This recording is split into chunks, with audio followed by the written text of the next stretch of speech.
Lo que tengo que hacer acá es generar un evento. En ese evento graba por movimiento, graba por entrada digital, graba por todo lo que se me ocurra. En este evento, el cual yo le voy a poner mi nombre, por ejemplo, sabotaje, yo voy a determinar el periodo en el que se lance el evento, porque acuérdense que estos sistemas a veces se configuran para tener un periodo en buffer del suceso. Bueno, tengo que tener acá activado el evento, si es que quiero que funcione. Luego yo voy a determinar cuál es el lanzador o trigger del evento. O sea, qué me va a generar que empiece el evento a funcionar. Puedo hacerlo por el dispositivo o por un tipo de lanzador. En este caso, si es por el dispositivo, va a ser por una cámara IP. Eventos de la cámara. Yo tengo, por ejemplo, en esta cámara IP que está desconectada, Motion.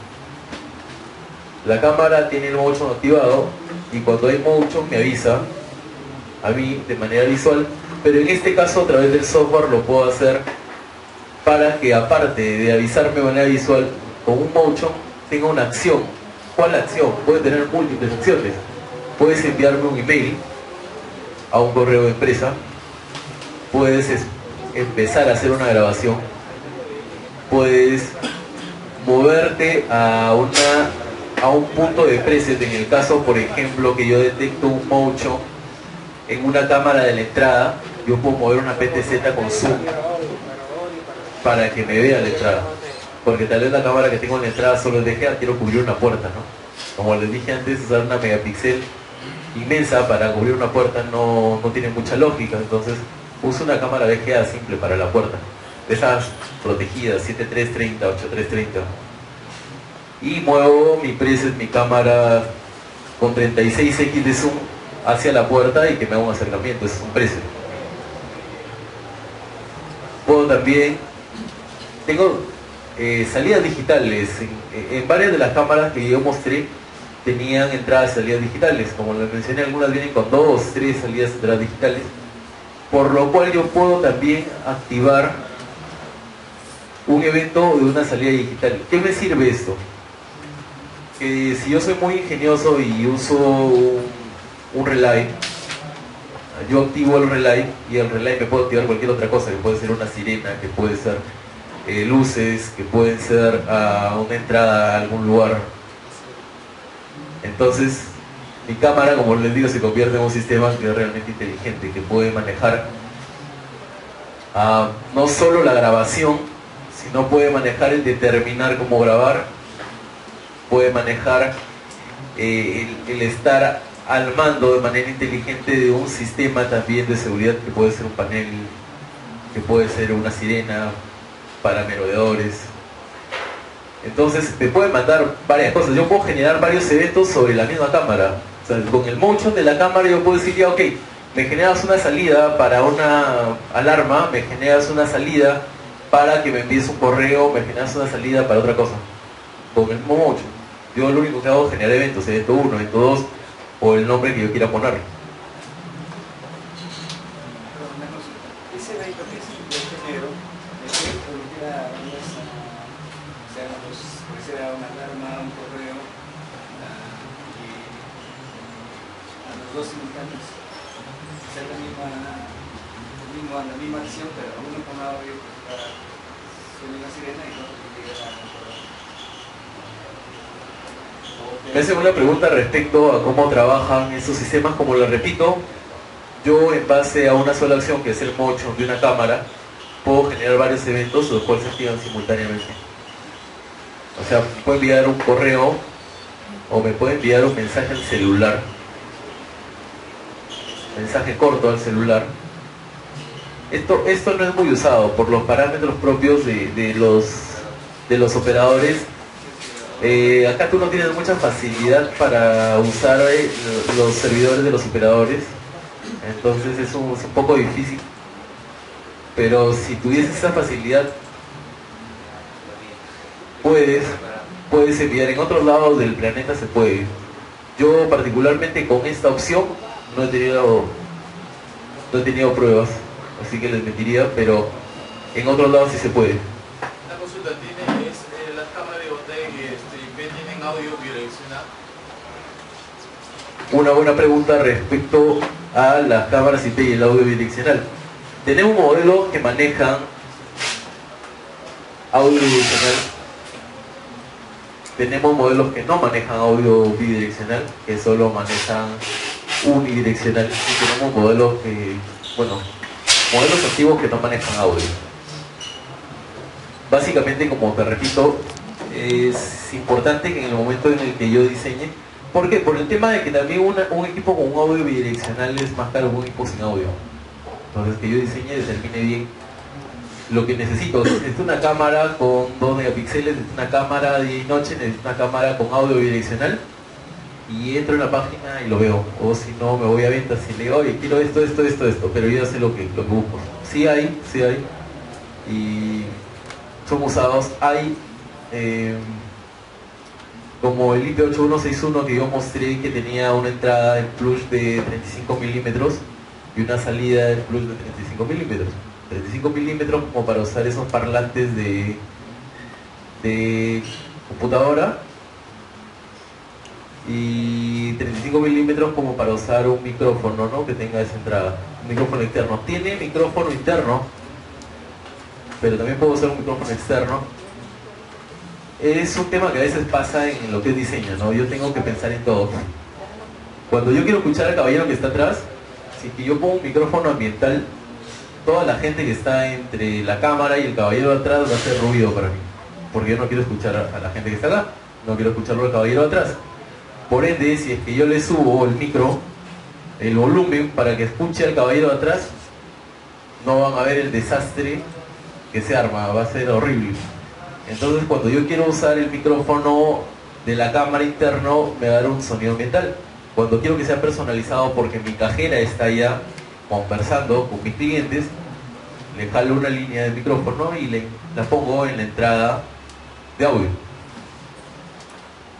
¿El cableado es aparte o va dentro de la data?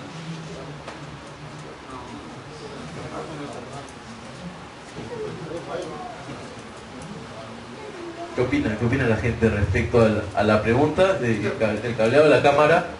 Si es aparte o va dentro de la data.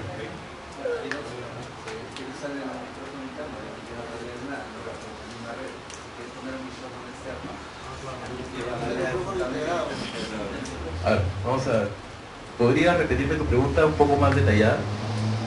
Hay micrófonos incorporados en la cámara, ¿no? A esa pregunta me refiero. Bueno, se me acaba de hacer una pregunta respecto al audio del micrófono interno de la cámara. El micrófono interno de la cámara va a ser parte del video, del paquete de datos de la cámara. Tanto la imagen como el audio, en lo que son equipos IP, normalmente todos los equipos de un tiempo para acá se digitalizan, entonces pasan a ser paquetes de información. Ustedes van a ver acá los tipos de códecs también que maneja el audio de la cámara.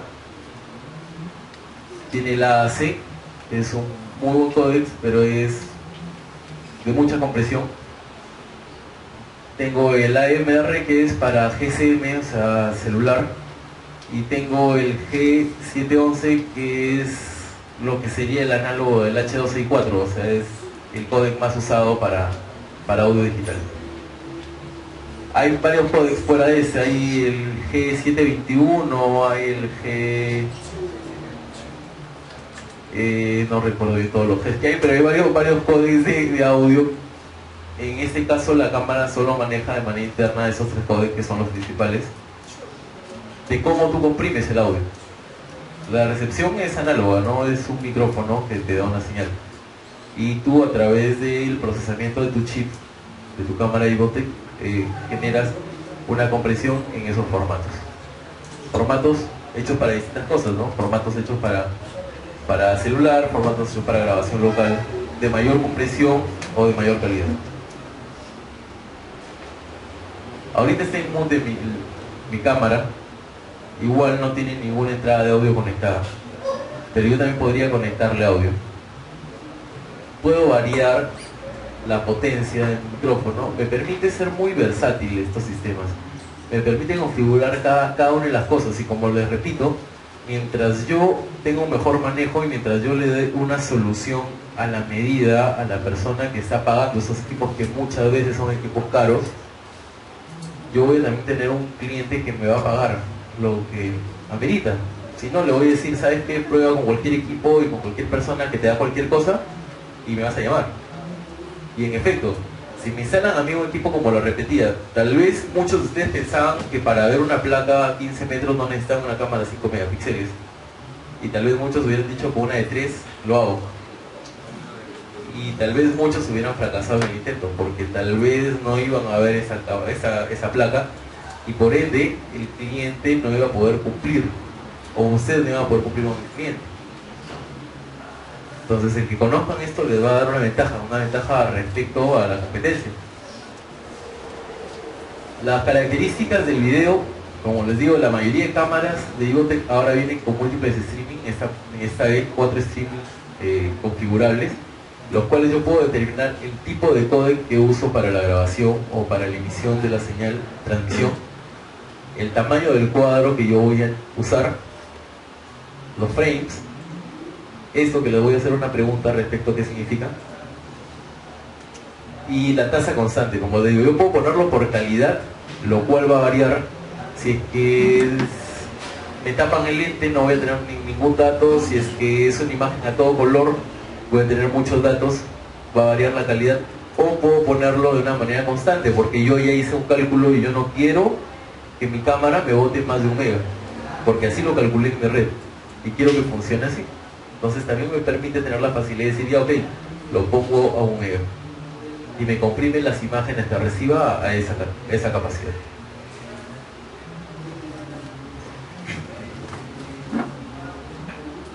¿Quién me puede dar una explicación de qué es el intraframe, el periodo de intraframe?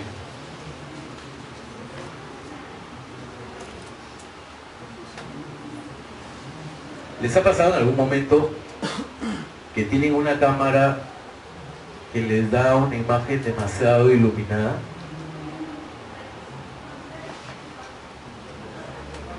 ¿O que han tomado una foto con una cámara digital y ha salido demasiado iluminada, mucho más de la iluminación que tenía? Hay un parámetro en lo que es lentes de cámaras de todo tipo, es de manera genérica, pero también lo manejamos acá, en el cual yo varío el periodo de exposición, la velocidad en la que mi sensor va a captar la información, el cual, si a veces es demasiado alta, me genera mucha iluminación, y si es demasiado baja, me genera muy poca iluminación, ¿no? Esos parámetros normalmente les recomiendo que los dejen con valores de fábrica, a menos de que sea muy necesario configurarlos.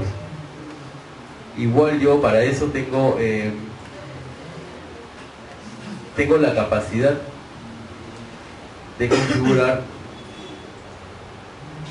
mi imagen de cámara de Ivotec respecto al brillo, al color. Si yo quiero darle mucho más contraste a mi imagen, se lo puedo dar. Acá ponen previews y la imagen cambia en contraste. Le puedo dar brillo, saturación, entre muchas cosas. Estos parámetros sí pueden moverlos a gusto. Van a tener la imagen que ustedes necesiten, perfecta. Si necesitan una imagen con menos iluminación, van a poder disminuir la iluminación. Ivotec ha pensado en todo para darles el mejor servicio. Y cualquier consulta de este tipo de cosas está en el manual de usuario. Pero los parámetros respecto a lo que es ya el tiempo de exposición y todo ese tipo de cosas hay que ser muy delicados. En el peor de los casos yo voy a la parte trasera de mis cámaras y lo pongo en default, lo reseteo a valores de fábrica.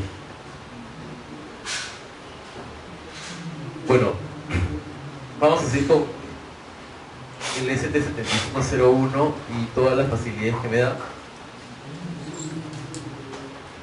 ¿Qué se les ocurre que necesiten ustedes para un software de monitoreo? O bueno, de manejo, de administración de tu sistema de seguridad básico. ¿Qué necesitan? Yo les voy a mostrar a grandes rasgos todo lo que tiene. Puedo configurar los parámetros de mi estación de grabación, que en este caso es esta computadora, de un servidor de grabación, de un servidor de NS, de un NAS.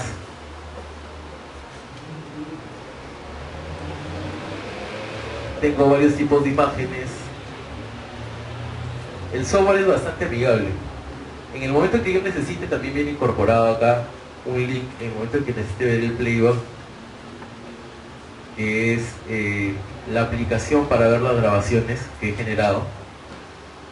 Como les comentaba, vienen múltiples idiomas, entre los cuales está el español para fácil manejo. Yo lo que voy a necesitar básicamente es insertar mis cámaras. Si tengo una cámara que está insertada, modificarla, le hago clic a la cámara y llego a la opción de update cámara y la modifico. Y solo jalarlos, entonces crear eventos, no voy a necesitar muchas cosas. Tiene hasta además, les pido que jueguen con el software, porque mientras más cosas descubran se van a dar cuenta de toda la potencia que tiene este sistema gratuito. Hay un parámetro, el software por defecto te va a jalar el primer stream de tu cámara. Si es que tú quieres tener un stream que no te consuma mucho ancho de banda, puedes configurar el primer stream y te lo graba por default en ese stream. O si no, en su defecto ustedes pueden configurar qué stream es el que quieren que jale. Tal vez el primero es el de máxima definición, y tal vez el cuarto es el streaming que yo quiero que transmita, ¿no? Entonces, si es que yo tengo esto en algún otro lado, yo lo que hago es cambiarle, jálame el cuarto stream, para monitorearlo con una calidad menor. Como les repito, no tendría sentido poner en cada uno de estos cuadros una cámara de 5 megapíxeles, porque no la voy a ver a detalle. Este es el software cliente, entonces yo le voy a decir, jálame la imagen pequeña para poder verla. Pero al software cliente de mi servidor de grabación le voy a decir, graba la cámara con la mayor definición, o sea, jálame el stream 1 para grabación. Yo eso puedo jugar acá, ¿se han dado cuenta? O en el momento en el que yo inserte la cámara, también me permite jugar con estos parámetros de grabación. Pre-evento, 10 segundos. Pre-evento, el temita que yo les comentaba de tener un slide de data de lo que había pasado de manera previa a lo que pasaba, el motion detection o algo así. Y el video adaptativo. Bueno, ahora sí, 5 minutos de ronda de preguntas antes de su examen.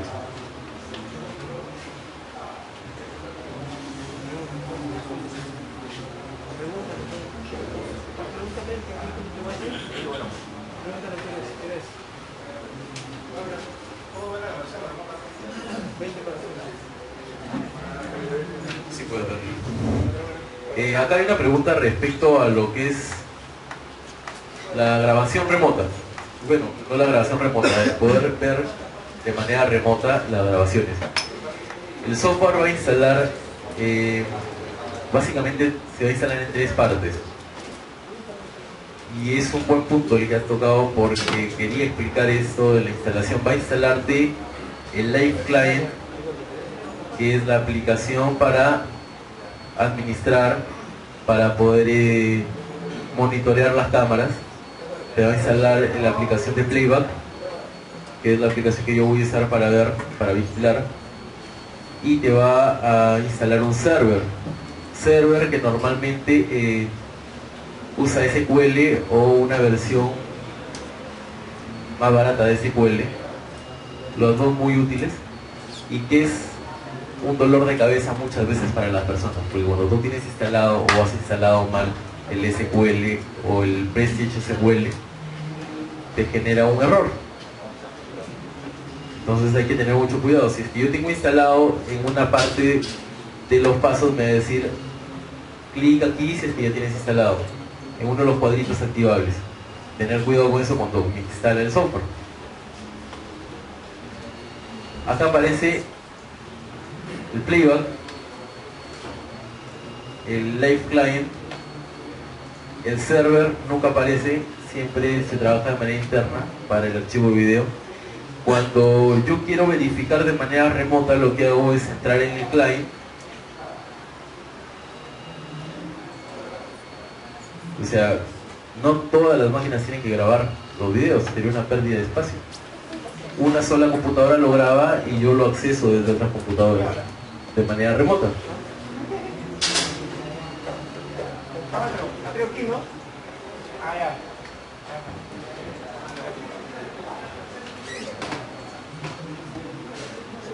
Cuando yo me logueo, me solicita un usuario, una contraseña y una dirección IP.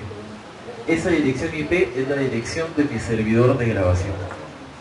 Y es lo que yo tengo que llenar cuando quiero conectarme a otra máquina, que es mi servidor de grabación. En este caso, yo lo he puesto loguearse de manera local a la estación.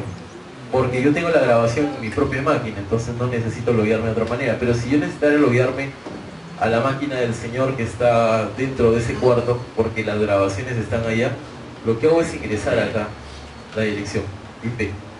Por ejemplo, 192.xxx, ¿no? Y me logueo hacia la máquina del señor, el cual tiene que tener mi usuario y mi password activado. Si es que es por internet, tengo que tener ese puerto 3454 abierto. ¿Es el único puerto que tienes que abrir? No, puedes configurarlo. En el momento de instalación, por si acaso, este puerto es un puerto que te lo solicita. Es un puerto que te dice, oye, 3454 por defecto. Y que yo le puedo dar next y grabarlo en 3454. Pero que también puedo cambiarlo. Yo lo he grabado en el 3455 en mi máquina, ¿no? No, me refiero a que solamente ese valor de puerto necesito abrir en mi firewall para accesar de afuera. El valor que yo le ponga ahí. Ok. Respecto a la pregunta de el cómo accesar a un servidor de otra máquina, sí, yo necesito ese puerto, tenerlo abierto, solo ese puerto para poder activar. Obviamente voy a tener que abrir muchos más puertos, puertos para mi cámara, puertos para...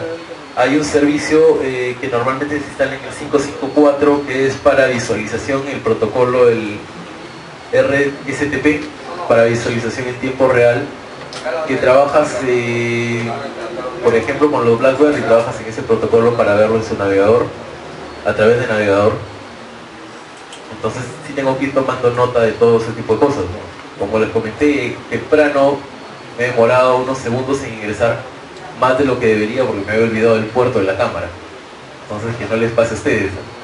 Hay que tener mucho cuidado. Normalmente en el momento en que yo hago mi diseño también tengo que tener apuntado qué IP tiene la cámara, qué puerto tiene la cámara, qué IP tiene mi servidor de grabación, qué puerto tiene mi servidor de grabación, hacer toda una malla topológica, ¿no? O sea, que no requiere mucho esfuerzo, porque básicamente voy a ir plasmando la información de lo que voy desarrollando, de lo que voy yo decidiendo dónde va a ir.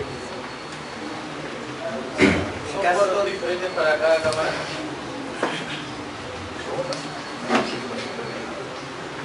Respecto a la pregunta de si son puertos diferentes para cada cámara, en efecto, la publicación de cada una de las cámaras va a necesitar un puerto distinto. Una cámara va a ser 192 punto tal puerto 1080, la otra 1081 tal vez, 1082. ¿Por qué? Porque cuando es lo recomendado, sí puedes usar el mismo puerto y tal vez te funcione, pero lo recomendado es eso. ¿Por qué? Porque cuando yo accese de manera remota, yo voy a llegar al router y le voy a preguntar, oye, ¿quién tiene el puerto 1080? Y si son dos equipos, me va a tirar al primero que se le ocurra.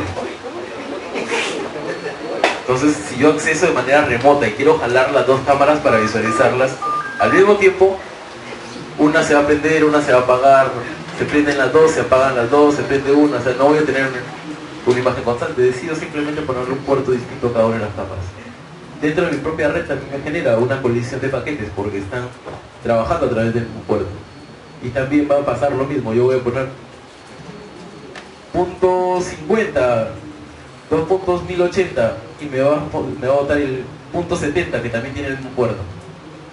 Claro, hoy voy a confundir a mi router usando el mismo puerto, así que normalmente uso un puerto distinto para cada cámara.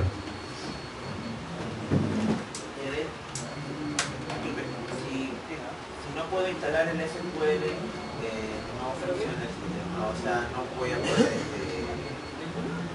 investigar o entrar aquí al... O sea, no puedo instalar el programa. Básicamente, la pregunta que me hace el caballero es respecto al SQL y la funcionalidad del programa. Cuando yo trabajo, cuando Vivo trabaja con sus archivos de video, no graba un archivo de video. ¿Por qué? Por un tema de seguridad. Entonces lo que hace es desprenderte en slice y ordenarlos para que cuando tú busques, te aparezca de esa manera, ordenarlos en una base de datos. Tú vas a encontrar acá archivos con extensiones que no son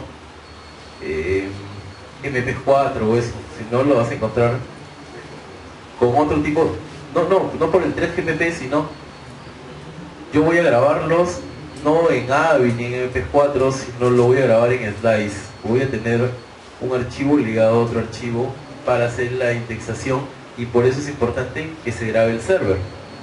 Ahora, el server puede trabajar con un SQL que tú tienes trabajando en la máquina. Puedes instalarle también el Prestige SQL que viene dentro del paquete y que es lo recomendado. Pero sí, va a ser muy importante para que tu software trabaje el que tenga el server funcionando, porque el server es el que hace la traducción de esa interfaz bonita que tú ves a los archivos que va a grabar o que tiene grabados. Por fechas, por eventos, puede ser de cosas. Eso funciona a través de su base de datos. Si no tienes la base de datos, si no tienes el server, tu programa no corre. Cuando tengan un problema con lo de SQL y eso, lo que tienen que hacer es o desinstalas tu SQL y lo instalas de nuevo, o simplemente pues ahí, como les repito, una opción a la hora de instalar el programa que te permite saltarte la instalación del SQL. Yo recomiendo usar el Prestige SQL, que es el que viene por defecto en las opciones de que si le das next, no va a fallar, lo van a poder instalar. Más o menos, ¿cuál sería una recomendación? La configuración de un equipo para que pueda manejar unas 15 cámaras de grabación. Memoria, velocidad del procesador. Bueno, me hacen una pregunta respecto al requerimiento en hardware de un equipo de lo que sería una workstation de video, ¿no? Un equipo dedicado para grabación. Yo pediría que sea un equipo lo más potente que puedas. Por el tema de, en realidad, si son 10 o 15 cámaras, vas a manejar bastantes paquetes. Como lo ejemplo, cada cámara tal vez te va a estar enviando 1 megabyte por segundo de información. Tu tarjeta de video tiene que ser una tarjeta muy buena, de 1 giga.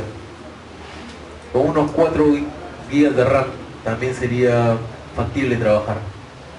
Y de preferencia, una Core i7. Aunque si ves muy recargada la cámara, y es más, realmente el hardware tiene el problema de esto, de que te empieza a fallar por la alteración de los elementos electrónicos con el paso de la electricidad, en especial en el país que no usamos una corriente estabilizada para todos nuestros equipos. A veces ponemos esos adaptadores de 3 patitas a 2 patitas y nos estamos olvidando de que la electricidad estática de los equipos tiene que ir a tierra, genera un perjuicio en nuestro hardware, nuestras computadoras se ponen lentas. Normalmente una workstation es un equipo que tiene que tener más potencia que un NVR por el tema de que va a manejar más procesos que un NVR. Un NVR viene directo solo a grabación. Tú estás manejando tu aspecto visual. Cada pantalla que hables te genera una carga, y eso lo pueden verificar ustedes en el administrador de procesos de su computadora.